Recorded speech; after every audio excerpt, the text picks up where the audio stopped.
Hello and welcome to all my dear friends and viewers, students, parents, जो भी आप सब लोग मुझे देख पा रहे हैं। और आज का जो सेशन है, जैसा कि आप सभी को पता ही है कि आज के सेशन का स्पेसिफिकली जो हमने एक टाइमिंग रखा है और जो स्पेसिफिक एक ड्यूरेशन जो हमने आज मैनेज किया है वो ये सोच के कि एग्जाम्स अभी कुछ ड्यू है, आने वाले हैं और कुछ कोविड की वजह से जो सिचुएशन एक क्रिएट हुई है इन आवर सोसाइटी, जहां बच्चे बहुत केओस में है। It's a very abnormal situation for all of अस। तो मैं चाहूंगी कि अगर आप सब लोग रिलेट कर पा रहे हैं इस पूरी सिचुएशन से, इट डजेंट मैटर कि आप कौन सी क्लास में हैं, कॉलेज के स्टूडेंट हैं। जस्ट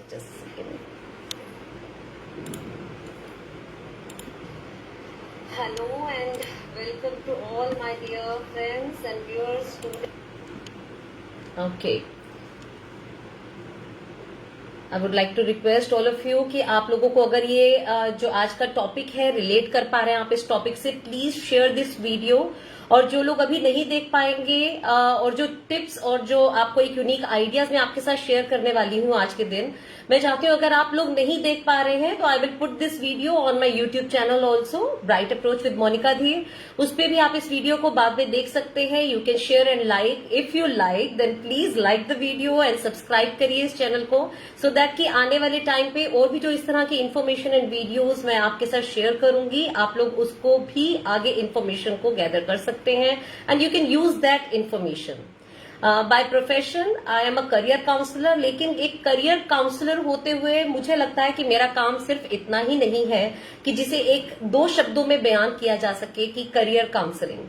मुझे लगता है कि जो एक बहुत बड़ी जिम्मेदारी है बच्चों को, अब उनके भविष्य को लेकर, उनके फ्यूचर को लेकर उनको सिक्योरिटी देना, एक early planning of their career करना, वो सबसे बड़ी एक जिम्मेदारी है। वो शायद कुछ शब्दों में निभाना बहुत मुश्किल है। So I would request you all of you to please share the video so that सब लोग रिलेट कर सके इस वीडियो के साथ। और जो भी आज हम बातें यहाँ करने वाले हैं वो बहुत ही ऐसी बातें होने वाली हैं जो मुझे लगता है हम अपने घर में, अपनी सोसाइटी में देखते ही हैं। So if you are live with me, please say hi so that मैं आप लोगों के साथ रिलेट कर सकूं, मुझे पता लगे।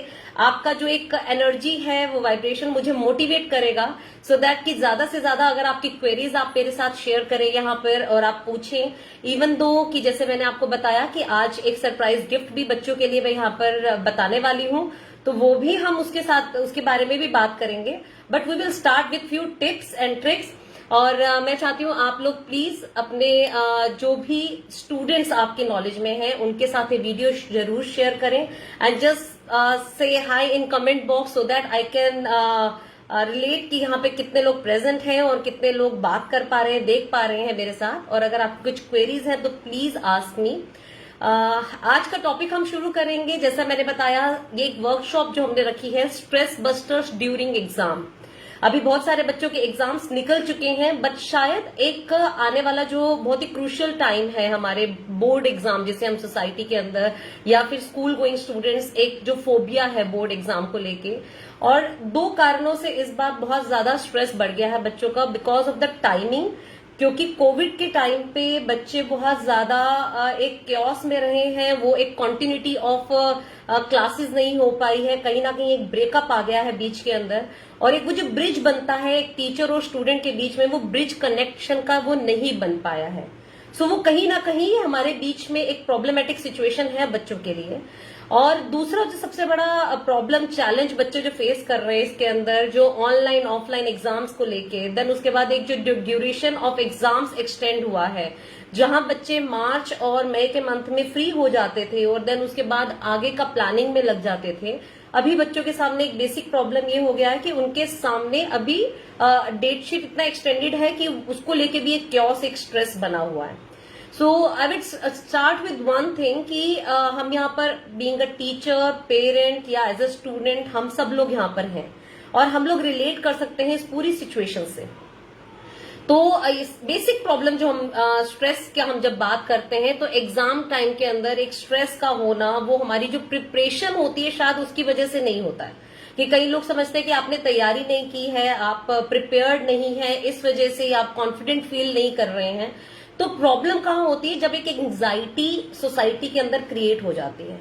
एक छोटे से एग्जाम्पल के साथ इस चीज को मैं आगे एक्सप्लेन करना चाहूंगी, but I would like to request all of you once again, those who are watching me live, please share the video so that the students who can relate with this topic are going to enhance their knowledge, और कुछ उससे उनका अगर benefit हो सकता है तो why not. तो एक छोटी सी चीज के साथ मैं आपके साथ बिगनिंग यहाँ पे करना चाहूंगी। We will start with exam इतना स्ट्रेसफुल क्यों होता है अपने आप में, बिकॉज हम जिस एनवायरमेंट में रहते हैं वो एनवायरमेंट इटसेल्फ क्या करता है कि हम अपने घर के अंदर माहौल बनाने लग जाते हैं। बोर्ड एग्जाम्स आने वाले हैं, बच्चे से ज्यादा ये स्ट्रेस घर में पेरेंट्स और सोसाइटी बना देती है कि आपके बच्चे के बोर्ड के एग्जाम है, बोर्ड के एग्जाम में। शायद पेरेंट्स इतना ज्यादा क्योस में नहीं होते हैं इनिशियल स्टेज पे, बट वो एक सोसाइटल एक हमारा एक रहता है प्रेशर। देन उसके बाद स्कूल के अंदर शुरू से ही एक टीचर्स का बार बार ये कहना, this year you are going to have a board exam, आप मेहनत नहीं कर रहे हो, आप इसमें एफर्ट कम डाल रहे हो, you should need to put your more efforts and all. तो एक वो माइंड में कहीं ना कहीं एक बन जाता है कि ये कुछ रूटीन एग्जाम से कुछ अलग है जो होने वाला है।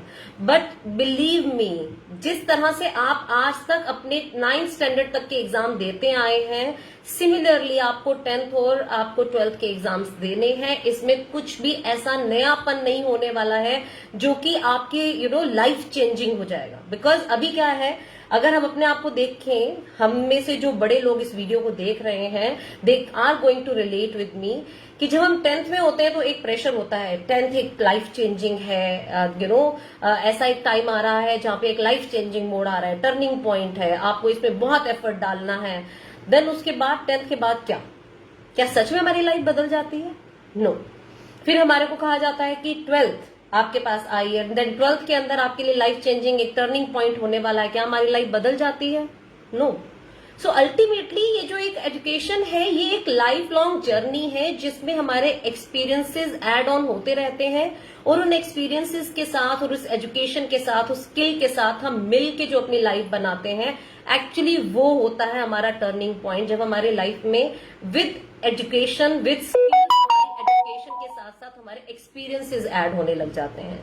जब हम उस एजुकेशन को यूटिलाइज करने लग जाते हैं, एप्लीकेबिलिटी पे आ जाते हैं, तब हमारे लिए लाइफ में एक बहुत बड़ा एक चेंजिंग एंड टर्निंग पॉइंट आता है। सो आई वुड रादर से कि ये जो एंग्जाइटी होती है बच्चों को एग्जाम टाइम में, या कॉन्फिडेंस लेवल जो बच्चे लूज कर जाते हैं, वो सिर्फ अपनी प्रिपरेशन की वजह से लूज नहीं करते हैं। उसका कहीं ना कहीं सबसे बड़ा रीजन होता है हमारे पेरेंट्स का प्रेशर, हमारे स्कूल का प्रेशर, हमारी सोसाइटी का प्रेशर, एंड अबव ऑल जो हमारे फ्रेंड्स जो एक करियर डिसीजंस लेने लगते हैं, तो उस मोमेंट पे भी आके हम लोग बहुत ज्यादा कंफ्यूज होने लगते हैं, और एक क्रिएट हो जाता है एक अलग सा एक दुनिया ही अलग दिखने लग जाती है कि शायद we don't belong to this place, और हम out of the place feel करने लगते हैं। और उस स्ट्रेस की वजह से क्या होने लगता है कि कहीं ना कहीं हम स्लीपलेस नाइट्स में आ जाते हैं। स्लीपलेस नाइट्स होती हैं, वो हमारे को कहीं ना कहीं हमारी डाइट को, हमारे फूड को अफेक्ट करती हैं, क्योंकि अगर हम अपने बचपन को याद करें तो हमने कहीं ना कहीं जरूर सुना था, जैसा तन वैसा मन। और जैसा कि हम देखेंगे हम स्टमक में क्या डाल रहे हैं, जब हम हेल्दी नहीं सोचते हैं, हेल्दी नहीं खाते हैं, तो ये सारी चीजें एक्यूमुलेट हो जाती हैं और एक बच्चे को कहीं ना कहीं स्ट्रेस में ले जाती हैं, and this particular problem leads to depression, और बच्चा आगे जाके कुछ गलत कदम उठा लेता है। और फिर हम ये सोचते हैं कि बच्चे ने ऐसा क्यों किया। We are going to target a child, for God sake. आप बच्चे को टारगेट कर रहे हैं, बच्चे की उसमें क्या मिस्टेक है? बच्चे ने एक्चुअली जो अडेप्ट किया वो हमसे एज अ सोसाइटी अडेप्ट किया। जब बच्चा पैदा होता है, इस दुनिया में आता है, उसे पता भी नहीं होता है कि एक्चुअली मुझे बोर्ड एग्जाम देने होंगे इन फ्यूचर। ये तो हम as a society, as a school, as a teacher बच्चे को प्रेशराइज करते करते करते कहां तक ले जाते हैं, और फिर बच्चे का जब मेंटल स्ट्रेस लेवल इतना बढ़ जाता है, और उसके बाद हम बच्चे को ये बोलते हैं कि तुमने ऐसा कदम क्यों उठाया। वो कदम एक्चुअली बच्चे ने उठाया नहीं, हमने बच्चे को वो कदम उठाने पे स्टेप बाय स्टेप सहयोग किया है, उसे उस पूरी सिचुएशन तक लेके जाने में वी वर इक्वली कहेंगे कि हम भागीदार रहते हैं उस पूरे प्रोसेस के अंदर। जब हम ये बात कहते हैं कि बच्चे ने ये कदम नहीं उठाया, हमें ये कहना चाहिए हमारी वजह से बीइंग अ सोसाइटी हमने बच्चे को एनकरेज कर दिया कि वो इस कदम तक मजबूर हो गया उठाने के लिए। सो मैं 4 चीजें आप लोगों के सामने आज बहुत ज्यादा हाईलाइट करने वाली हूं। पहला ये कि जब आपका बच्चा इस स्टेज में आ चुका है तो ये एनालाइज करना थोड़ा सा मुश्किल है, और शायद इस पॉइंट पर आके हम बहुत ज्यादा इसमें मदद नहीं कर पाएंगे बच्चे की। बट जो यहाँ पर पेरेंट्स, यंग स्टूडेंट्स के पेरेंट्स हैं, मैं प्लीज उनसे रिक्वेस्ट करूंगी, आप एक चीज इसमें कर सकते हैं कि हमारा लर्निंग स्टाइल को हम थोड़ा सा एक समझने की कोशिश करें कि मेरे बच्चे का लर्निंग स्टाइल क्या है। अगर मेरे बच्चे का लर्निंग स्टाइल विजुअल है कि ऑडिटरी है, या फिर हम कह सकते हैं टेक्टाइल है, या फिर हम कह सकते हैं काइनेस्थेटिक है, मेरे बच्चे का लाइफ स्टाइल क्या है, उसका लर्निंग स्टाइल क्या है, उस लर्निंग स्टाइल के अकॉर्डिंगली ही मुझे अपने बच्चे को अपब्रिंगिंग देनी चाहिए। अब बेसिक प्रॉब्लम क्या होती है कि हम लोग बच्चे को एक ही तरह से हाथी, शेर, घोड़ा, चींटी या फिर मछली, अगर हम इन सबको कंपैरिजन में लगा दें, ये बातें करने में और व्हाट्सएप पे शेयर करने में तो बहुत इजी होती है, बट हम अपनी लाइफ में कितना इम्प्लीमेंट कर पाते हैं इन चीजों को। हम कभी ये सोच पाते हैं कि अगर हर यही टीचिंग मेथड हर टीचर का या फिर ये जो एजुकेशन सिस्टम है हर बच्चे पे एप्लीकेबल होता, तो क्या एक ही तरीके से पढ़ाई हुई पूरी क्लास फर्स्ट ही नहीं आ जाती? क्यों ऐसा होता है कि पहले कुछ बच्चे अलग तरीके से रिस्पॉन्ड करते हैं, बाद में कुछ बच्चे अलग तरीके से रिस्पॉन्ड करते हैं? हर तरह का जो बच्चा है वो अलग अलग तरीके से रिस्पॉन्ड कर रहा है। मे बी हम टीचर बदलने की कोशिश करते हैं, बट हम उसका लर्निंग स्टाइल बदलने की कोशिश नहीं करते हैं। और लर्निंग स्टाइल नहीं बदलता है, उसकी वजह से बेसिक प्रॉब्लम क्या आती है कि बच्चे के अंदर वो बदलाव हम महसूस ही नहीं कर पाते, क्योंकि मेरी अपब्रिंगिंग कैसे हुई, मेरी टीचर्स ने या मेरे पेरेंट्स ने मुझे कैसे पढ़ाया, इसी के हिसाब से मैं आगे अपनी नेक्स्ट जनरेशन को वो लर्निंग स्टाइल पास ऑन कर देते हैं हम लोग। अब बेसिक प्रॉब्लम है कि जब टीचर्स की ट्रेनिंग होती है बच्चे को पढ़ाने के लिए, तो क्या वो टीचर को ट्रेन किया जाता है कि आपके पास हर तरह के लर्निंग स्टाइल के, लर्निंग कैपेबिलिटी के बच्चे आएंगे तो आपको अलग अलग मेथोडोलॉजी को यूज करना है? नहीं, हम वो नहीं करते हैं। बहुत ही स्पेसिफिक स्कूल है जो इसके ऊपर बहुत बेहतरीन काम कर रहे हैं, लेकिन हर स्कूल इसके ऊपर मेहनत नहीं डालता है। अल्टीमेटली क्या होता है कि एक ही लर्निंग स्टाइल सब बच्चों पे जब एप्लीकेबल नहीं होता है, तो उसके बाद धीरे धीरे बच्चे की जो प्रोग्रेस होती है, हम कई बार बोलते हैं बच्चे में बहुत ज्यादा दिमाग है लेकिन वो उसको यूज नहीं करता है। क्या ये वाइस वर्सा नहीं हो सकता? क्या पता बच्चे में दिमाग बहुत ज्यादा है लेकिन हमें उसे यूटिलाइज करवाना, उसे सिखाने की हमारे में क्षमता नहीं है, हम ही उसे नहीं सिखा पा रहे हैं कि कैसे आपने इसको यूज करना है, how you are going to use this brain. हम में भी तो कमी हो सकती है। एक छोटी सी चीज अगर हम समझने की कोशिश करें कि बीइंग अ पेरेंट, अगर हम एक बायोलॉजिकल पेरेंट बनते हैं, ये मैं बार बार ये वाली बात आप लोगों से शेयर करती आई हूं, जब हम बायोलॉजिकल पेरेंट्स बनते हैं तो क्या हमारे पास कोई सर्टिफिकेशन होता है कि हमें पता है कि एक बच्चे की अपब्रिंगिंग कैसे करना है? ये कॉन्सेप्ट शायद मेरे माइंड में भी तब तक नहीं था कि जब तक मुझे लगता था कि यहाँ पे अगर आप देखें हिंदुस्तान के अंदर सभी लोग एक बहुत अच्छे एडवाइजर हैं। हर व्यक्ति यहाँ पर बैठ के घर में बता देगा कि क्रिकेट के मैच के अंदर कैप्टन को ऐसे खेलना चाहिए था, या इस टीचर को इस तरह से पढ़ाना चाहिए था, तो बच्चे के अंदर बदलाव आ जाता। क्या हम ट्रेंड हैं उस प्रॉब्लम के लिए? नहीं। लेकिन हमारी एडवाइस कैसी होती है? आज की जनरेशन में अगर हम बात करें आज के टाइम के अंदर, तो बच्चे के ऊपर जो सोशल प्रेशर है, मैं आपको एक इंसिडेंस के साथ रिलेट करना चाहूंगी। यूजुअली क्या होता है कि सड़क के ऊपर अगर हम देखते हैं दो बच्चे या कोई भी दो लोग, एडल्ट्स हो सकते हैं, ट्रैफिक के बीच में उन दोनों से कोई एक्सीडेंट हुआ और दोनों में भिड़ाव हो गया, टक्कर हो गई। आप देखें चारों तरफ से समाज के लोग वहां एक साथ आ जाते हैं और देन उसके बाद एक मॉब लिंचिंग स्टार्ट हो जाती है। हम ये नहीं सोचते हैं कि उस एक बच्चे, दोनों में से किसी एक की गलती हो सकती है, लेकिन उस दूसरे पक्ष के दिमाग के ऊपर हम साइकोलॉजिकली कितना ज्यादा अफेक्ट डाल देते हैं। उस मोमेंट में उसके साथ कोई भी मानसिक तनाव की वजह से उसके साथ एक्सीडेंट हो सकता है। शायद वो वहां पर तो बच गया, लेकिन उस पूरी इतने लोगों की भीड़, इतना प्रेशर, वो कितना सहम जाता है इंसान, कितना डर जाता है, और लोग बीच में अपनी टिप्पणियां देना शुरू कर देते हैं, उनके आर्ग्यूमेंट्स आने शुरू हो जाते हैं, उसके बाद फिजिकल अब्यूज शुरू हो जाता है, मेंटल अब्यूज शुरू हो जाता है, और वो सिचुएशन बच्चे के मन में ना जाने कितने टाइम तक पॉजिटिव या नेगेटिव इफेक्ट डालती है। अगर तो वो बच्चा उस सिचुएशन से बाहर निकल जाएगा और बहुत ही कॉन्फिडेंटली निकल जाएगा, तो maybe this is going to be a very add on in his life. Experiences. लेकिन अगर उस सिचुएशन में बच्चे को कुछ ना कुछ नुकसान हुआ या किसी एडल्ट को नुकसान हुआ, तो उसकी लाइफ का सबसे ज्यादा एक कह सकते हैं कि नुकसानदायक एक्सपीरियंस हो सकता है, जिससे उसका मोरल डाउन हो सकता है, उसको कोई प्रॉब्लम हो सकती है, उसको कोई सिम्टम्स अलग तरह के आ सकते हैं, बट वो हम नहीं समझते हैं। सिमिलरली यही बच्चे के साथ होता है। एक तरफ से टीचर, एक तरफ से पेरेंट्स, एक तरफ से कजन्स, एक तरफ से सोसाइटी, हम लोग मिलके एक साथ बच्चे के ऊपर इस तरह से अब्यूज करते हैं एक तरह से उसको, कि उसे पता ही नहीं चलता है कि मेरे से इतनी एक्सपेक्टेशंस क्यों रखी जा रही हैं।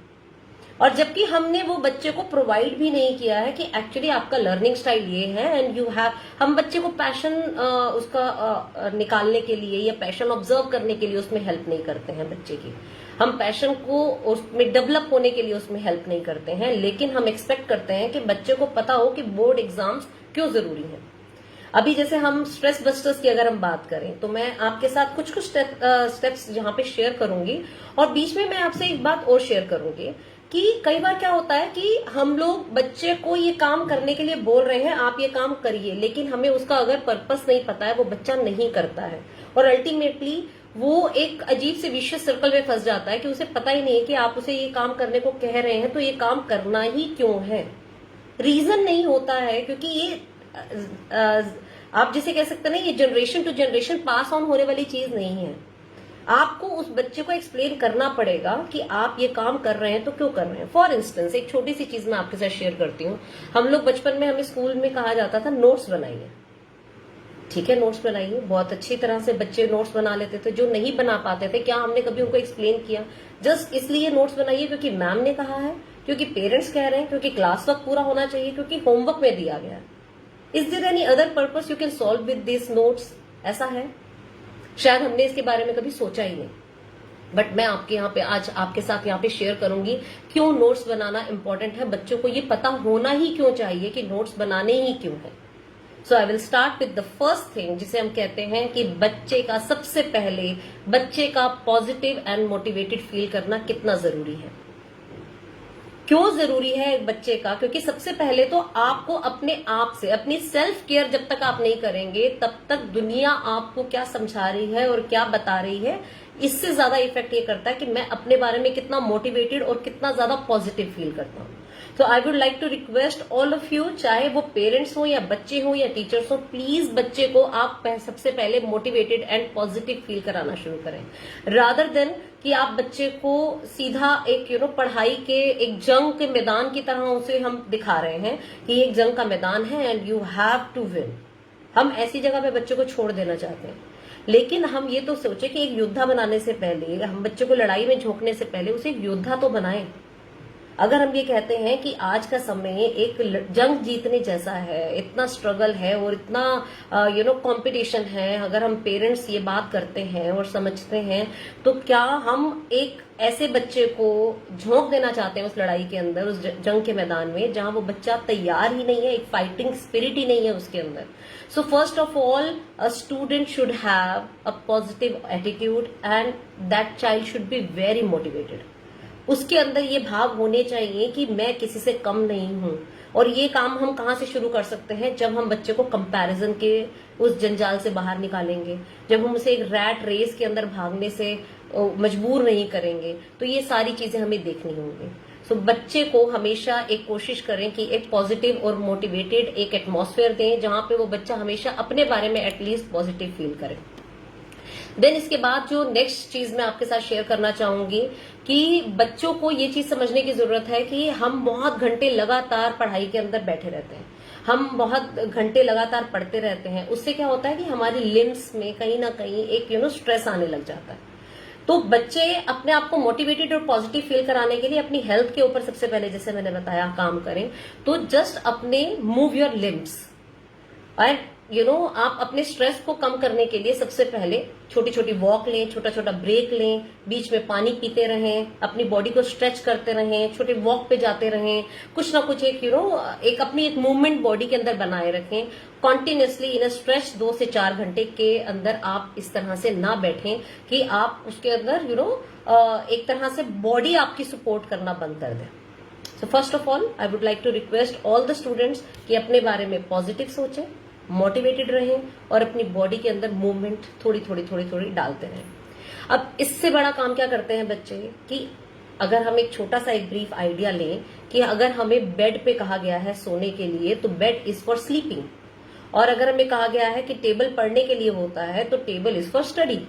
लेकिन जब से कोरोना टाइम के अंदर स्पेसिफिकली मैं बात करूंगी, जब से मोबाइल और गैजेट्स हमारे बेड और टेबल पे आ गए हैं, तब से हमारा स्ट्रेस लेवल और ज्यादा बढ़ गया, क्योंकि अब हम सिर्फ पढ़ाई पे फोकस करने के साथ साथ एक आउटर दुनिया के साथ भी हमारा एक्सपोजर उस समय होता रहता है, तो हम एक फोकस और कंसंट्रेशन के अंदर हमें बहुत कमी आती है।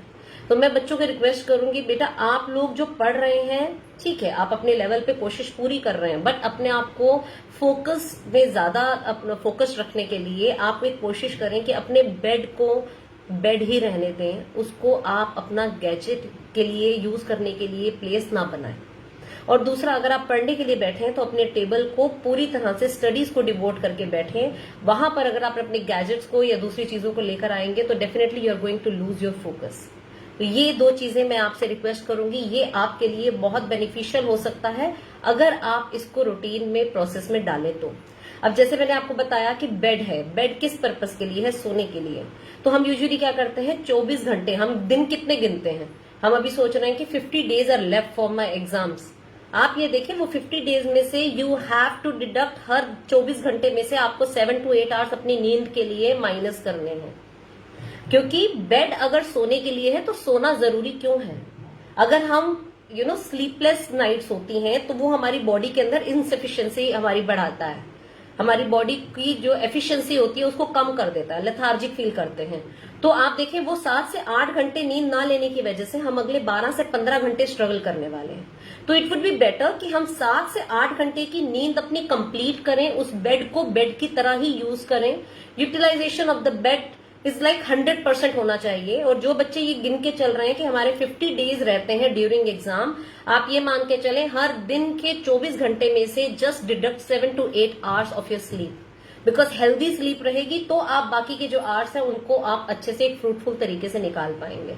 सो आपने अपने कुछ घंटों के अंदर से अपनी माइनस नहीं करना है नींद को। नींद is a slip should be a very एक इतना ज्यादा रिलैक्स्ड होना चाहिए और इतना ज्यादा आपकी बॉडी को काम डाउन करने का एक तरीका है कि इससे आपको बहुत ज्यादा बेनिफिट होने वाला है। अगर आप इसको रेगुलर नहीं करेंगे, यू आर गोइंग टू सी कि ये कैसे आपकी स्टमक को आपको परेशान करेगा, क्योंकि अगर आपकी नींद नहीं पूरी होगी, आपका पेट परेशान रहेगा, आपको बॉडी पेन रहेगा, आप लेथार्जिक फील करेंगे। So rest of the day भी आप उसको यूटिलाइज नहीं कर पाएंगे। तो एक हैबिट अच्छी ये बनाने की जरूरत है कि हमें बेड को बेड ही रहने देना है, उस पे सोना है कम से कम 7 से 8 घंटे, और अपने टेबल को स्टडी टेबल तक ही बना के रखें। उसको हमने वहां पे गैजेट्स को यूज करने की जगह नहीं बनानी है, so that we are not going to lose our focus. अब इससे बात आती है कि जब हम बैठते हैं पढ़ने के लिए टेबल पे, तो हर बच्चे का अपना एक टाइम ड्यूरेशन होता है जिसके अंदर वो पूरा फोकस कर सकता है। साइंटिफिकली ये टाइम माना गया है 45 मिनट्स का, कि अगर हम ये बात करें कि बच्चा यूजुअली 45 मिनट तक बहुत ज्यादा डेडिकेशन के साथ पढ़ सकता है, अपना फोकस लूज नहीं करता है। लेकिन आफ्टर 45 मिनट्स क्या होता है कि आपका अटेंशन स्पैन कम होने लग जाता है। तो हम एक कोशिश करें कि हम अपने बोर्डम को कम करने के लिए एक तरीका निकालें कि हम वहां पर बैठे बैठे 10 मिनट का ब्रेक देना इज नॉट अ ब्रेक। ज्यादा बेहतर रहेगा कि अगर हमने टाइम निकाला है और हम एवरी 45 आवर्स, जरूरी नहीं है कि अटेंशन स्पैन हर बच्चे का सिमिलर हो, आप अपना ढूंढिए कि आपको कितने मिनट के बाद ब्रेक चाहिए। हो सकता है किसी बच्चे को 50 मिनट्स में चाहिए हो, किसी को 35 मिनट्स में चाहिए हो, किसी को 25 मिनट्स भी हो सकते हैं, और किसी का 2 आवर्स भी हो सकता है। तो just find out your attention span कि मेरे को कितनी देर के बाद ऐसा फील होने लगता है कि I am losing my focus and attention, उसको निकालिए। आप एक बार करेंगे, 2 बार करेंगे, इट्स एन एक्सपेरिमेंट जो अब तक वैसे शायद बच्चे कर चुके होंगे, क्योंकि बहुत सारे बच्चे जो इस प्रोसेस को समझते हैं, जिनको इस तरह की टिप्स एंड ट्रिक्स स्कूल से या टीचर्स या पेरेंट्स ने दी हैं, वो इस पूरी चैनलाइज करना सीख गए होंगे। बट अगर आप लोगों ने अभी नहीं सीखा है तो मैं आप लोगों को एक ये टिप दूंगी कि आप अपना अटेंशन स्पैन को काउंट करना शुरू करिए कि कितना स्पैन रहता है कि मैं कितने मिनट के बाद मुझे ऐसा लगता है कि मुझे आई नीड अ ब्रेक। और उस ब्रेक के दौरान don't sit idle on that chair. आप वहां से उठिए, जैसे मैंने बताया अपनी लिम्स को वर्कआउट में डालिए, आप थोड़ा वॉक करिए, पानी पीजिए, फ्रेश होइए, बाहर जाइए, थोड़ी ठंडी हवा लीजिए, माइंड को बिल्कुल फ्रेश करिए। And then if you still feel कि मुझे ये सब्जेक्ट अभी नहीं लेना है, देन डू वन थिंग, आप एक काम और कर सकते हैं, जस्ट चेंज द सब्जेक्ट। इससे भी कभी कभी ऐसा होता है कि अगर हम एक अपना स्कूल को देखें तो स्कूल एक 40 या 45 मिनट्स के बाद क्यों चेंज कर देता है पीरियड्स को, या फिर सब्जेक्ट के अंदर बदलाव क्यों लाता है, क्योंकि कहीं ना कहीं साइंटिफिकली ये प्रूवन फैक्ट है कि बच्चे 40-45 मिनट्स के बाद अपने फोकस को कहीं ना कहीं लूज करते हैं, और उसको अटेंशन को वापस रीगेन करने के लिए you need to do these kind of activities. तो वो हम घर में क्यों नहीं करते हैं? हम यूजुअली किताब लेके 2-2 घंटे बैठे रहेंगे, एंड देन 2 घंटे के बाद हम कहेंगे कि हमें समझ तो उतना आया नहीं। तो वो कैसे होगा? बिकॉज हमने वो जो एक फैक्ट था उसको, साइंटिफिकली प्रूवन फैक्ट को, जो कि हम बचपन से करते आ रहे हैं, उसको हमने ब्रेक कर दिया। हमें स्कूल में एक हैबिट बना 45 मिनट्स तक टीचर के सामने फोकस करके बैठने का। Now what we have done, हम 2 घंटा बैठे तो, लेकिन वो 2 घंटे में हमारे दिमाग में वो उतना नहीं गया। क्यों? क्योंकि वो मेरी बॉडी ही उस तरह से प्लान नहीं कर पा रही है, मेरी बॉडी अडेप्ट नहीं कर पा रही है। So we need to know कि मुझे कितने अटेंशन देना है, कितने सब्जेक्ट को, और कितने मिनट तक देना है। देन उसके बाद आपने वहां से उठ जाना है। अगर आपको लग रहा है कि यस आई कैन फोकस इसके बाद भी, देन आप वहां बैठिए, अदरवाइज आप वहां से उठ जाए। नेक्स्ट, कई बार बच्चे क्या होते हैं, बहुत लंबा प्लानिंग कर लेते हैं, 1 महीने का पहले का प्लानिंग, 2 महीने पहले का प्लानिंग, और वो प्लानिंग हमेशा फेल हो जाता है, फ्लॉप हो जाता है। और जहां वो फ्लॉप होता है या फिर फेल हो गया, तो वो हम क्या है, डीमोटिवेट हो जाते हैं कि मुझसे हो नहीं पा रहा है। और उसके बाद क्या है कि नेक्स्ट प्लानिंग करने से पहले हम बहुत ज्यादा और कंफ्यूज हो जाते हैं कि मुझे प्लान करना भी चाहिए कि नहीं, और इससे डीमोटिवेशन से हमारा नुकसान ज्यादा होता है। तो इट वुड बी बेटर कि हमें क्या करना चाहिए कि हम लोग रियलिस्टिक टारगेट्स को लेके चलें। आप एक दिन का प्लान बनाइए, मॉर्निंग में सोचिए कि आज मेरे को टू डू लिस्ट मेरी कितनी है। आप नेक्स्ट अपने जागने से लेकर अपने सोने तक के टाइम को ही स्केड्यूल करिए। आप एक लॉन्ग टर्म प्लानिंग बना सकते हैं कि मुझे इतने दिन या इतने घंटे देने हैं, बट कितने बजे से कितने बजे तक क्या पढ़ना है, ये आप उस दिन के मूड के अकॉर्डिंगली पढ़िए। कई बार हम सुबह उठे और हमने स्केड्यूल में लिखा है कि मुझे आज इतने ये सब्जेक्ट पढ़ना है, और वो सब्जेक्ट पढ़ने का मन नहीं है, और मैं डीमोटिवेट होकर जबरदस्ती वो बुक खोल के बैठ गए, और वो 1 घंटा 2 घंटा वेस्ट है। It's a waste. It rather, आपको अगर कोई दूसरा सब्जेक्ट पढ़ने में टाइम लगाना है तो आप वो करिए। आप उसी सब्जेक्ट को, क्योंकि आपने अपनी टू डू लिस्ट में लिख दिया है और एक टाइम स्केड्यूल ऐसा बना दिया है क्योंकि मुझे वो करना है इसीलिए करूं, वो अपने साथ हमने अपने आप को प्रेशराइज नहीं करना है। So what we have to do, आप रियलिस्टिक टारगेट बनाइए, टारगेट्स छोटे बनाइए। छोटे टारगेट के अंदर भी आप उस दिन का अगर टारगेट बनाते हैं तो आप स्पेसिफिकली, मुझे लगता है कि आज मुझे ये चैप्टर करना है, ये सोच के अगर आप चलेंगे तो आप अपने स्केड्यूल को बांध पाएंगे आगे। और लॉन्ग टर्म प्लानिंग बहुत ज्यादा अगर करनी है आपको, तो आप उसको सब्जेक्ट स्पेसिफिक करिए, चैप्टर स्पेसिफिक मत करिए। क्योंकि अगर आपका उस दिन वो चैप्टर पढ़ने का मूड नहीं है, कुछ और पढ़ने का मूड है, तो अदरवाइज आप डीमोटिवेट हो जाएंगे। सो नेक्स्ट, जो अभी बेसिक प्रॉब्लम बच्चों के साथ आ रही है, क्योंकि हम स्कूल नहीं जा रहे हैं और हमें वो एनवायरनमेंट नहीं मिला इतने लंबे टाइम तक, और हम घर बैठे हैं, और वो 3 घंटे लगातार लिखने की एक प्रैक्टिस हमारी खत्म होती जा रही थी कहीं ना कहीं। बिकॉज यू नो, एक हैबिट को अगर हम 21 डेज तक हम कंटिन्यूटी में नहीं करते तो वो हैबिट हमारी छूटने लग जाती है। तो अभी क्या है, बच्चे बहुत टाइम तक घर पे रहे हैं, तो मैं आप लोगों को एक छोटी सी टिप दूंगी, अपनी एक सेल्फ असेसमेंट घर पे ही एक मॉक टेस्ट अपने बार बार करिए। कि अगर आप जैसे सैंपल पेपर्स कर रहे हैं तो अपने मॉक टेस्ट में ये आप कर सकते हैं कि घर के अंदर आप 3 घंटे, ये नहीं कि घर के एटमॉस्फेयर में है तो हम उसे छोड़ दें, या 1 घंटा करके ब्रेक ले लें, 2 घंटा करके ब्रेक ले लें, वो मत करिए। वो with in span of 3 hours आपने वो कंप्लीट करना है। सेल्फ असेसमेंट होना चाहिए। देन उसको आपने उसी तरह से अटेम्प्ट करिए जिस तरह से आप बोर्ड के एग्जाम करते हैं, या फिर आप नॉर्मल अपने कोई भी एग्जाम को अटेम्प्ट करते हैं। कि आपको अगर कहीं एक जगह आप स्टक हो गए कि मुझे ये क्वेश्चन नहीं आ रहा है, तो हम यूजुअली क्या करते हैं, क्वेश्चन पे स्टक हो जाते हैं, तो हम नेक्स्ट क्वेश्चन पे नहीं आते हैं और उस पर टाइम स्पेंड ज्यादा करने लग जाते हैं। रादर आप उस क्वेश्चन को just leave that question out there, आप नेक्स्ट क्वेश्चन पे आइए। मॉक टेस्ट में भी यही करिए। यूजुअली बच्चे क्या गलती करते हैं कि मॉक टेस्ट के अंदर उनके पास पता है कि हमें टाइम ज्यादा है, तो वो उसके अंदर उस तरह के प्रोसेस को नहीं करते। अब मेरे लिए एक बड़ा सरप्राइजिंग इफेक्ट मैं आपके लिए बताऊं कि हम लोगों ने ये गलतियां की हैं और इन गलतियों से हमने सीखा है। That's why I am sharing this information with you. क्योंकि आपने अगर वो गलतियां नहीं की होती है तो आपके पास उन गलतियों के बाद सीखने का एक चांस कम होता है। वो गलतियां करके सीखना और देन उसके बाद अपने एक्सपीरियंसेस शेयर करने से आप लोगों को वो आगे पास ऑन करने में मुझे लगता है कि एक ज्यादा बेनिफिशियल, एक experienced way of doing that thing मैं आपके साथ शेयर कर पा रही हूँ। ये गलतियां हम भी करते रहे हैं और हमारे मेरे जैसे बहुत सारे लोगों ने गलती की होगी कि जब हमें कोई क्वेश्चन नहीं आता है, हम उसके ऊपर स्टक ना हो, हम उसके बाद उसको नेक्स्ट क्वेश्चन पे आए, टाइम पे उसको फिनिश करने की कोशिश करें। पहले फिनिश कर दिया है, एक ये वाला जो एक कॉन्सेप्ट कई बच्चों में होता है, एनर्जेटिक बहुत ज्यादा होते हैं कि मैंने सबसे पहले अपना आंसर शीट सबमिट करवाना है, एक ये वाले इस ट्रेंड से बाहर आइए। यू हैव गिवन 3 आवर्स और आपको 3 घंटे पूरी यूटिलाइज करने हैं। You are not going to be awarded with this thing कि अगर आपने 5 या 10 मिनट पहले आपने पेपर अपना शीट दे दिया है तो आपको कोई अवार्ड नहीं मिलने वाला बेटा।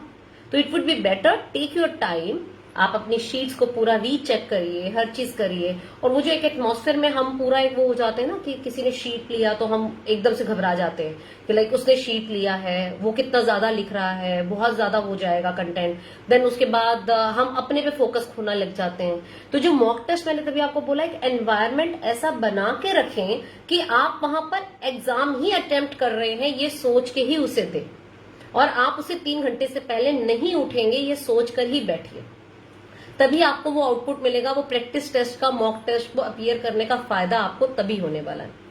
देन अब सबसे इंपॉर्टेंट चीज जहां पे आगे पेरेंट्स भी बहुत परेशान होते हैं, सबसे ज्यादा प्रॉब्लम जो होती है चीजें, हाँ एक चीज और इससे पहले मैं आपके साथ शेयर करूंगी। हम यूजुअली एग्जाम रूम से बाहर निकलते हैं और फ्रेंड्स के साथ शेयर करने लग जाते हैं कि एग्जाम कैसा हुआ आपका, हम अटेम्प्ट कैसा गया आपका, देन उसके बाद उसको एनालाइज करने लग जाते हैं। मैं आपसे रिक्वेस्ट करूंगी, डोंट एवर डू दिस बच्चा, डोंट एवर डू दिस। हम घर आके पेरेंट्स पूछते हैं एग्जाम कैसा गया। अब अगर अच्छा गया है तो बच्चा पॉजिटिव फील करेगा, बुरा गया है तो वो कहीं ना कहीं डीमोटिवेट हो जाएगा। अब बच्चे क्या है यूजुअली, अब जो हो गया बेटा, you can't change that fact. आपने जो शीट पे लिख दिया, वो आपने सबमिट करवा दिया, वो आप उसे बदल तो सकते नहीं है। जब आप उसे चेंज नहीं कर सकते हैं तो फिर what is the purpose, what is the use of that, doing that thing. Time अलग वेस्ट होता है और देन उसके बाद हम उस एनालिसिस के बाद और डिप्रेस हो जाते हैं अगर कोई गलती हुई है। And don't think in that way. आपको फिर से दोबारा मोटिवेटेड होने में जो टाइम लगेगा वो ज्यादा लगेगा। नेक्स्ट एग्जाम की प्रिपरेशन में फिर से जाना। हाँ, last day of your exam आप उस दिन एनालाइज करिए, सेल्फ एनालाइज करिए, मेरा कौन सा एग्जाम कैसा गया है और मुझे क्या एक्सपेक्टेशन है। That's a very natural thing. But आप उसी दिन उसी हॉल रूम से बाहर निकलते ही फ्रेंड्स के साथ अगर आप शेयर करने की कोशिश करेंगे, आई बिलीव कि आपके लिए मेंटल स्ट्रेस वो बढ़ाएगा, आपको उससे बेनिफिट कम होगा, आपको उससे नुकसान ज्यादा होगा। So don't ever do that thing.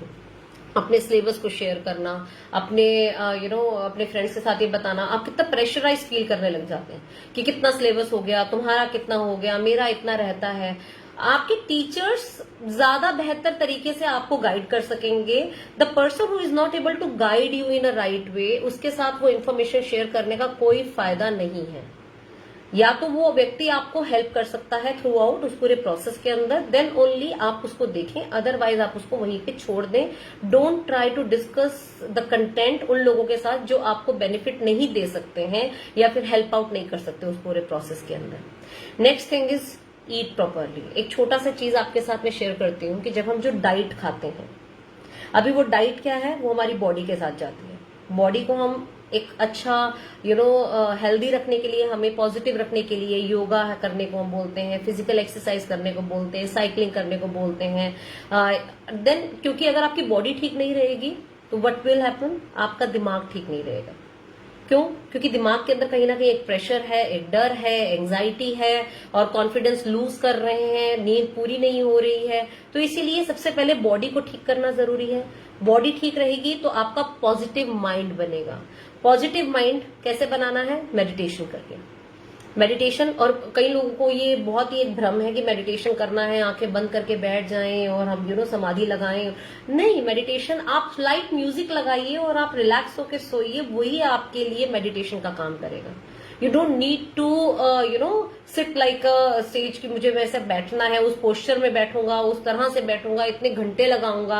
आप 5 से 10 मिनट की एक अच्छी हेल्दी नैप ले लेते हैं या फिर मेडिटेट कर लेते हैं एक सिंपल से रिलैक्सिंग म्यूजिक के साथ, तो भी आप बहुत ज्यादा पॉजिटिव फील करने लग जाते हैं।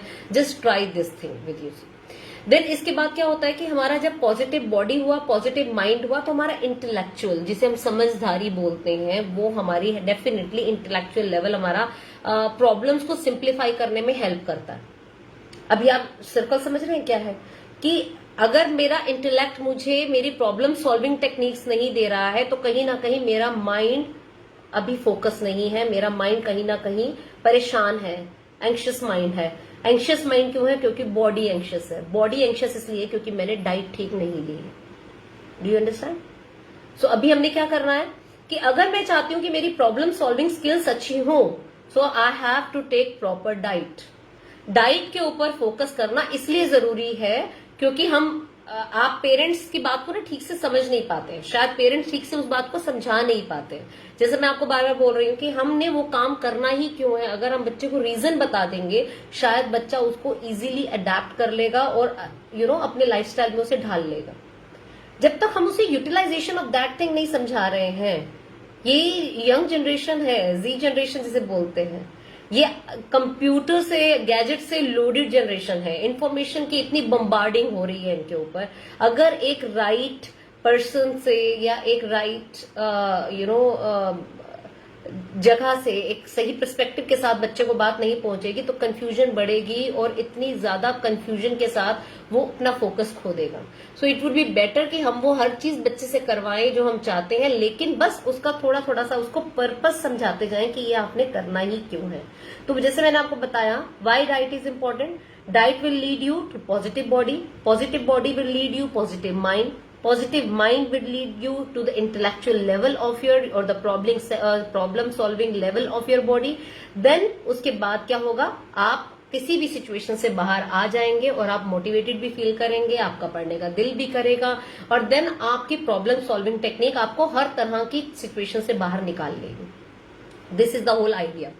देन उसके बाद हम क्या कर सकते हैं, एक ट्राई करिए आपका पपी डॉग एक्सपेरिमेंट। इसके अंदर हम यूजुअली क्या कर सकते हैं कि एक छोटी सी चीज को हम ट्राई करें। कभी कभी क्या होता है कि हम किसी चीज से डर जाते हैं, उसे ट्राई किए बिना ही हम मना कर देते हैं, मुझे ये काम नहीं करना है।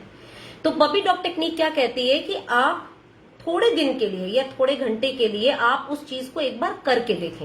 ये यूजुअली टेक्निक मैं बच्चों के साथ शेयर करती हूँ वाइल काउंसलिंग, जब मैं बच्चों को प्रोफाइल बिल्डिंग के बारे में बताती हूँ।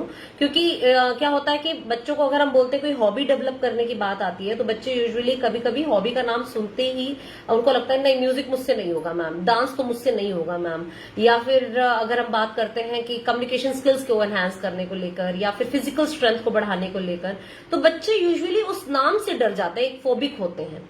सो आई वुड सजेस्ट यू कि आपको अगर डाइट में या फिर रूटीन में या फिर किसी हॉबी के अंदर या किसी भी चीज में आपको प्रॉब्लम आ रहा है, तो पपी डॉग टेक्निक क्या कहता है कि आपने उस चीज को थोड़े टाइम के लिए एक्सपेरिमेंटल तरीके से ट्राई करना है, एंड देन अगर आपको वो अच्छा लगे देन परस्यू द सेम, अगर वो अच्छा नहीं लगे तो आप उसे छोड़ दीजिए। पपी डॉग टेक्निक का कॉन्सेप्ट क्या है मैं आपके सामने शेयर करती हूँ।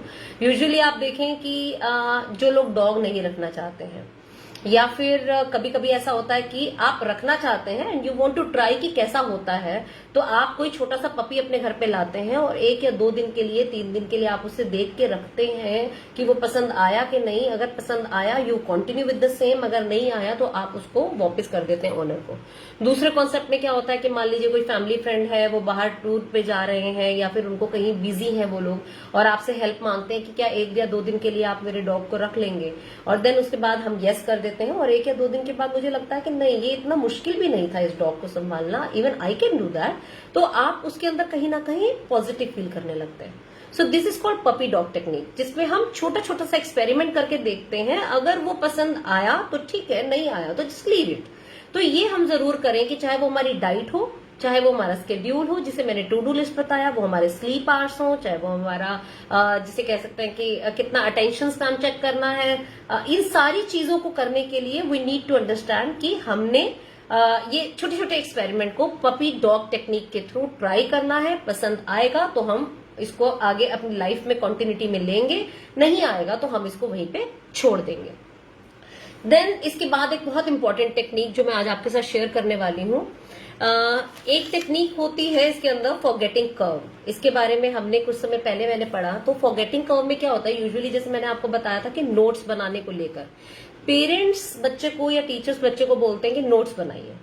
क्यों बनाइए, इसका शायद जवाब इतना जस्टिफाइड तरीके से हमें नहीं मिल पाता है। तो उसमें क्या होता है, मैं आपको एक छोटी सी चीज आपके साथ शेयर करना चाहूंगी कि जब हम कोई चीज पढ़ते हैं, मेमोरी में डालते हैं, तो वो कुछ एक टाइम के बाद धीरे धीरे हमारे दिमाग से, हमारी मेमोरी से हटने लग जाता है। तो ये जो फॉरगेटिंग कर्व बताता है कि एक ये हमारा एक स्पेस रेपिटेशन होता है। देन उसके बाद हमारा स्ट्रेस बस्टर के लिए कैसे काम कर सकता है कि आप जो चीज आपने फर्स्ट डे पढ़ा, आप उसे 2 दिन के बाद पढ़िए, फिर उसके बाद ब्रेक दे दीजिए, फिर आप उसे कम से कम 6 से 7 दिन के बाद पढ़िए। यूजुअली फॉरगेटिंग कर्व ये कहता है first, second, 7th, 15th and then 30th day आप उसको डबल करते जाइए उस टाइम ड्यूरेशन को। क्यों? क्योंकि जब हमारी मेमोरी से वो धीरे धीरे धूमिल होने लग रहा है, आप फिर से उसे रिवाइंड कर रहे हैं और आप फिर से उसे ऊपर लेकर आ रहे हैं। वो कर्व जैसे जैसे मेमोरी में नीचे जाता जा रहा था, आपने उसे जिस दिन रिवाइज किया वो फिर से ऊपर आ गया। तो वो इसमें सबसे बड़ी चीज क्या हेल्प करती है, हमारे पॉइंटर्स, हमारे नोट्स इसमें सबसे ज्यादा हेल्प करते हैं। हमें नोट्स इसलिए बनाने बहुत जरूरी है कि हम बार बार लेसन को दोबारा बार बार नहीं पढ़ सकते हैं। अगर हमने उन पॉइंटर्स को फिर से पढ़ लिया या उस छोटी सी डिस्क्रिप्शन को फिर से पढ़ लिया, तो मुझे लगता है कि हमें पूरे लेसन को फिर से पढ़ने की जरूरत नहीं है। And notes are going to help you in this way. तो अगर हम बच्चे को शुरू से ये बताना शुरू करें कि आपके लिए नोट्स इसलिए जरूरी हैं क्योंकि इस तरह से एक फॉरगेटिंग कर्व होता है और ये हमारे को नुकसान ज्यादा करता है, and how we can achieve and revise कैसे कर सकते हैं उसको, और ये रिवीजन में कैसे हेल्प करते हैं हमारे नोट्स, तो शायद हम इसको बेहतर तरीके से बच्चे को समझा पाते और आज शायद बच्चे के सामने वो चैलेंज नहीं होता। ये कुछ थोड़ी सी टेक्निक्स हैं जो मैं आपके साथ आज शेयर करना चाह रही थी। देन इसके बाद जैसे मैंने आपको बताया कि अगर हम बात करें एग्जाम ड्यूरेशन की, तो जिस तरह से एग्जाम्स हो रहे हैं इसके लिए मोटिवेटेड रहना तो जरूरी है ही, साथ साथ फैमिली का सपोर्ट होना, फैमिली के अंदर एक अच्छी अंडरस्टैंडिंग बनना कि हमने बच्चे के ऊपर बहुत ज्यादा उसे प्रेशराइज नहीं करना है। क्योंकि हम बीइंग अ पेरेंट, हमारी जॉब क्या है, मैं आपसे अगर पूछूं कि बीइंग अ पेरेंट हमारी जॉब क्या है, तो शायद हम लोग कहेंगे कि बच्चे को उसकी एक लाइफ के गोल्स तक अचीव करवाना या उसको ग्रोथ दिलवाना, ये शायद हमारा सबसे बड़ा एज अ पेरेंट हमारा टास्क है। बट आई एम सॉरी, ये हमारा टास्क नहीं होना चाहिए, बिकॉज इससे हमारे अंदर कहीं ना कहीं हम भी as an human being anxious फील करने लगते हैं। हमारा काम बीइंग अ पेरेंट बच्चे को सपोर्ट करना है, अच्छी वैल्यूज और अच्छे एथिक्स देना है, बच्चे को प्यार करना है। हम हर सिचुएशन में सिर्फ और सिर्फ बच्चे को प्यार करें, उसे सिचुएशन से बाहर निकलने के लिए उसका इंटेलेक्ट को डेवलप करवाने में हमें उसकी मदद करनी है।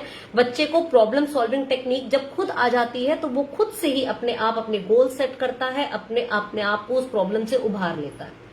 हम हर वक्त एक जो स्पून फीडिंग वाले कॉन्सेप्ट में रहते हैं। मैंने बड़े बड़े बच्चों के पेरेंट्स को देखा है, वो उनकी इंटर्नशिप को लेकर परेशान है, वो उनके एडमिशंस को लेकर परेशान है, वो हर वो चीज को लेकर परेशान है कि जहां पे बच्चे को स्ट्रगल करना चाहिए वहां पेरेंट्स स्ट्रगल कर रहे हैं। अब आप कहें कि एक 20 इयर्स का एक बच्चा है, 18 इयर्स का एक बच्चा है, पेरेंट्स अगर उसको डाइट को लेकर अभी भी परेशान है कि खाता नहीं है, सो आई बिलीव आपने या तो बच्चे को उस मोमेंट पे जब रिक्वायर्ड था यही बताया कि what is the idea behind this thing, कि तुम्हें डाइट अच्छी लेनी ही क्यों है, या फिर आपके अंदर वो जो एक एथिक्स एंड वैल्यूज डालने का जब टाइम आता है तब हम बच्चों को बहुत प्रेशराइज कर देते हैं उन सिचुएशंस में। तो ये सारी चीजें हैं, हम मुझे लगता है कि अगर हम इन सबको फॉलो करेंगे सो हम बहुत अच्छे और बहुत ही प्रोग्रेसिव तरीके से आगे बढ़ पाएंगे। और अपने बच्चे के लर्निंग स्टाइल को समझना बहुत जरूरी है, उसके पैशन को उसकी ऑब्जर्व करना बहुत जरूरी है कि एक्चुअली उसके माइंड में उस चल क्या रहा है जानना बहुत जरूरी है। हम क्या सोचते हैं ये उसके दिमाग में मत डालिए। हमने बच्चे को एक बार एक इतना दिमाग में चीज डाल दी कि सही क्या है और गलत क्या है और क्या राइट सोर्स ऑफ इंफॉर्मेशन है। जैसे मैंने बताया, रोड रेज वाला कॉन्सेप्ट नहीं होना चाहिए हमारे साथ कि हम सब लोग। और यहाँ आप देखिए सबसे हैरानी की बात यह है कि अगर कोई सोसाइटी के अंदर या कोई रिलेटिव सडनली बीच में जंप इन कर जाता है सिचुएशन में। आपने बच्चे को ये क्यों नहीं करवाया? जिस सोसाइटी में अभी ये अवेयरनेस नहीं है कि पेरेंट्स को ही नहीं पता कि मेरे बच्चे का पैशन क्या है या मेरे बच्चे का लर्निंग स्टाइल क्या है, वहां पे एक सडनली अननोन व्यक्ति निकल के आता है और आपको गाइड करने लगता है कि आप बच्चे को ये करवाइए, क्या ये बच्चे के साथ जस्टिस है? That person is not authorise. उसको पता ही नहीं है कि एक्चुअली बच्चे का ये लर्निंग स्टाइल है और इस तरह से उसकी डेवलपमेंट होनी चाहिए, या उसकी लाइफ में क्या क्या लैक्स रहे हैं, कहाँ वो उसको ग्रूम करने की जरूरत है, उसको पता ही नहीं है वो चीज। और वहां पे सडनली अब आप देखें, जहां पे हम 20 साल तक एक बच्चे को बीइंग अ पेरेंट समझने की कोशिश करते रहते हैं, वहां पे सडनली 1 साल के अंदर टीचर बता देती है कि आपके बच्चे का तो पढ़ाई में दिमाग ही नहीं लगता है। 1 साल एक टीचर यूजुअली 1 साल बच्चे को पढ़ाती है। देन उसके बाद सडनली जैसे ही बच्चा जाता है क्लास के अंदर, 2 से 3 महीने के बाद एक ऑब्जर्वेशन आने लग जाती है स्कूल की तरफ से कि आपके बच्चे में ये कमी है, आपके बच्चे में ये कमी है। और हम क्या करते हैं, जैसे ही टीचर का फीडबैक आता है हम बम्बार्डिंग स्टार्ट कर देते हैं बच्चे पे, आपने ये नहीं किया, आपकी टीचर ये कंप्लेंट कर रही है, एंड ऑल। तो हम क्या कर रहे हैं, हम किसी भी इंसान को ये अथॉरिटी दे रहे हैं कि without knowing our personality and our interest and our एक जैसे अगर हम करियर काउंसलिंग की जब हम बात करें तो एक राइजेट मॉडल को हम पढ़ते हैं। क्या बच्चा डेस्क जॉब पसंद करता है, क्या बच्चा ऐसा काम करता है जो फिजिकली ज्यादा इफेक्टिव तरीके से वो कर सकता है, क्या बच्चा एक बहुत अच्छा इन्वेस्टिगेटिव स्किल्स रखता है कि नहीं, क्या वो रिसर्च में जा सकता है कि नहीं। अब वो चीज एक व्यक्ति को यही नहीं पता कि कितनी तरह के ट्रेड्स होते हैं और किस तरह से किस ट्रेड को किस प्रोफेशन में यूटिलाइज किया जा सकता है। विदाउट नोइंग दैट थिंग आपको डिक्लेरेशन पास होने लग जाते हैं, आप बच्चे को ये करवाइए, आपको ये करवाना चाहिए था। तो बेटा जो लोग मुझे सुन रहे हैं या जो पेरेंट्स मुझे सुन रहे हैं, मैं आप सबसे रिक्वेस्ट करूंगी कि कभी भी बच्चे के पर्सनालिटी को और उसके इंटरेस्ट टाइप को जाने बिना उसके ऊपर जजमेंट मत दीजिए कि उसे ये करना चाहिए कि वो करना चाहिए। बीइंग एन एडल्ट हम लोग जब बुरी सिचुएशंस में फंस जाते हैं और हमें कोई आके एडवाइस देता है तो हम उसे क्या बोलते हैं, आप मेरी जगह होते तो समझते। तो क्या ये बच्चा अगर ये बात बोलेगा तो क्या आप ये रिलेट कर पाएंगे उस सिचुएशन से? क्या आप उसकी जगह हैं? क्या आप उसको समझ पा रहे हैं कि वो किस तरह का ह्यूमन बीइंग है, किस तरह का डेवलपमेंट उसके अंदर हो रहा है, किस तरह के इंटरेस्ट उसमें है, या किस तरह के पैशंस वो कैरी करता है, कितना स्किल उसके अंदर है, या फिर वो किस तरह के पर्सनालिटी टाइप को वो कैरी कर रहा है। Without knowing that don't pass any judgement. Still if you have any doubts और आपको लगता है कि इस तरह के डाउट से बाहर निकलने का आपको सोल्यूशन चाहिए, you want guided solution for that, तो आपको एक छोटी सी एक सरप्राइज गिफ्ट की मैंने आज बात की थी बच्चों के साथ, तो मैं आप लोगों से शेयर करना चाहूंगी ड्यूरिंग दिस पीरियड। क्योंकि कोविड टाइम में आई कैन इजीली अंडरस्टैंड कि बहुत सारे बच्चे हैं बहुत क्योस में हैं और वो चाहते हैं इसके सोल्यूशंस। तो एक सोल्यूशन मैं आपके सामने लेकर आई हूं कि अगर आपको आपके बच्चे को या आपके परिवार में किसी को भी इस तरह की मदद चाहिए कि जो बच्चा किसी भी तरह के स्ट्रेस से निकल रहा है, किसी भी तरह के करियर इश्यू से निकल रहा है, उसे समझ नहीं आ रहा है कि स्कूल आपका कॉलेज का सिलेक्शन क्या होना चाहिए, कोर्स का सिलेक्शन क्या होना चाहिए, या फिर मेंटल हेल्थ प्रॉब्लम आ रहे हैं, and that person don't have anyone to share that view point, तो आप easily you can come to me. I am launching a number, a WhatsApp number 24 hours जो चलेगा, 24/7 आपके लिए अवेलेबल रहेगा, एंड विद इन 24 आवर्स आपके सामने ये पूरी इंफॉर्मेशन विद सॉल्यूशन आपको दे दी जाएगी। जिस भी तरह की प्रॉब्लम से आप निकल रहे हैं, आप ये वीडियो फॉर्म में भी मुझे व्हाट्सएप कर सकते हैं, ऑडियो में भी कर सकते हैं, टेक्स्ट फॉर्म में भी कर सकते हैं, इस नंबर पर इंफॉर्मेशन आप शेयर कर सकते हैं। If you are not okay with that, I am also sharing a link of a Google form जिसकी सहायता से आप हमारे को रीच कर सकते हैं, अपनी प्रॉब्लम हमारे साथ शेयर कर सकते हैं, and we will revert you back within 24 hours. और कोशिश हमारी पूरी रहेगी कि हम आपको कम से कम नहीं तो 1 से 2 सॉल्यूशन दें, so that you can relate with that thing और आप उस सिचुएशन से बाहर निकल सके। So this is going to be a very fascinating journey for all of us. और डोंट हेजिटेट, इवन अगर आपको लगता है कि our platform is not a right place to talk, तो आप उसके अलावा अपने टीचर या अपने पेरेंट्स की हेल्प लें, but please talk to someone, don't be so stressed. और जो टिप्स एंड ट्रिक्स मैंने आज आपको बताई हैं इनको प्लीज फॉलो करें और कोशिश करें कि जितना हो सके हम अपने आप को रिलैक्स रख सकें, बिकॉज ये जिंदगी की आखिरी जंग नहीं है और कोई जंग नहीं होती है। जिंदगी एक सटल वे में चलने का तरीका है। आप चैलेंजेस को एक्सेप्ट करिए, वो चैलेंजेस आपके सामने आएंगे, जस्ट फाइट विद देम, आप उससे एक स्टेप और आगे बढ़ेंगे and then life will go on like that only. आपकी लाइफ का कोई भी फेज, कोई भी ईयर कम चैलेंजिंग नहीं होता है। हर सिचुएशन को आपको उसी तरह से लेना है, पूरी पॉजिटिविटी के साथ जब आप चलेंगे और आपका जब इंटेलेक्ट, जैसे मैंने कहा प्रॉब्लम सॉल्विंग, आपकी बॉडी के अंदर जब वो प्रॉब्लम सॉल्विंग टेक्निक डेवलप हो जाएगी, एक तरह का मैं कहूंगी एक कीड़ा है जो आपके अंदर होना चाहिए कि अगर आपको हर सिचुएशन से बाहर निकलना है, you need to have problem solving skills. आप हर तरह की प्रॉब्लम से बाहर निकल जाएंगे। जितना कि 10th और 12th के बोर्ड को लेकर इतना ज्यादा एक सोसाइटल प्रेशर हमारे क्रिएट किया गया है, इसी को अगर मैं दूसरे लेवल पे बोलूं, क्या आप आगे चल के सोचेंगे कि क्या नीट का एग्जाम देना इजी है, जेई का इजी है, यूपीएससी का इजी है, एसएससी का इजी है? कौन सा एग्जाम इजी है? क्या आप जॉब करेंगे वो टाइम इजी रहने वाला है? क्या आपको प्रोजेक्ट्स मिलेंगे वो इजी रहने वाला है? जब आपको प्रेजेंटेशन देनी होगी अपनी पहली, क्या वो टाइम इजी रहने वाला है? जब आप अपनी लाइफ के बड़े बड़े सिचुएशंस में कहीं फंस जाएंगे, कोई मेडिकल इमरजेंसी आ जाएगी, तब आप क्या करेंगे? तब आपको ये प्रॉब्लम सॉल्विंग टेक्निक ही आपके काम आएगी। Just mind it, diet, positive body, positive mind, your एक इंटेलेक्ट जिसे हम कहते हैं, और the problem solving technique, this thing you have to develop. और ये सारी चीजें तभी होंगी जब हम राइट टाइम पे सोएंगे, राइट टाइम पे उठेंगे और राइट टाइम से खाना खाएंगे। Thank you very much, hope you are going to like it and hope you like it. और जिन लोगों ने भी इसको देखा है, please share it with someone who is very special and precious to you. और अगर आपको लगता है ये इन्फॉर्मेशन यूजफुल है तो please share it and do watch this video on Bright Approach with Monika Dhir के यूट्यूब चैनल पे।